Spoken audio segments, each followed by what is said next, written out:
The Department of Justice could make response to census questions go down here in the Rio Grande Valley. As Channel 5's Taylor Winkle tells us, the DOJ wants to add a citizenship question. That next census is in 2020.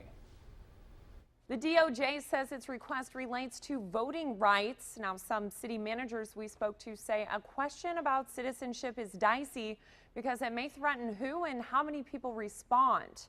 If fewer people answer questions, fewer federal dollars will come here.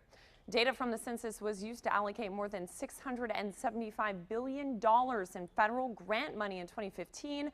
That money is important for getting projects done around the valley.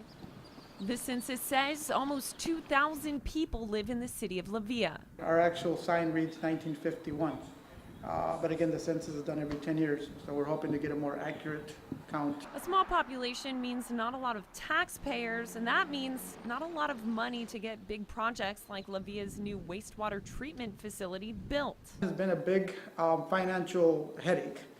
Arne Amato is the city administrator. He says La Villa outgrew their old facility. A new one was badly needed. Through proper planning and having our finances intact, we were able to get it fully funded by USDA. 40% of it is grant, and then 60% of it is loan. They break ground on the project next week. And that USDA federal fund he's talking about, the census helped them qualify for it. Well, the census is a huge part of it. Obviously, you got to show the head count, and then ultimately you got to justify it with your finances. Small city like us, our revenues are limited, so we qualified for an actual grant. The next census count is 2 years away. It's a crucial process to this region, especially how fast we're growing. Ron Garza is the executive director for the Lower Rio Grande Valley Development Council. He's helping to coordinate things down here. So many federal resources are determined by the census: medical benefits, school lunch programs, resources that go to school districts, and health care, infrastructure, roads. All that is done by census tracts. What if the Census Bureau reinstates a question about citizenship? Something we didn't see on the 2010 census.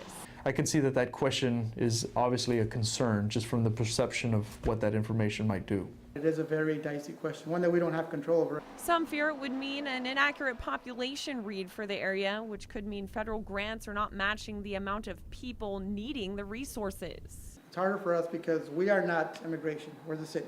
And we're here to provide services and provide a good living environment. Amato tells us the new wastewater treatment facility will allow La Villa to grow 3 times the size that it is right now, something that couldn't happen without the federal grant. During the last census, some programs urged people in the country without the proper documents to participate still. The Census Bureau is legally bound to strict confidentiality requirements. Individual records are not shared with anybody, including federal agencies and law enforcement. In the studio, Taylor Winkle, Channel 5 News at 6. The data collected by the census is also used to determine the number of seats each state will have in the U.S. House of Representatives.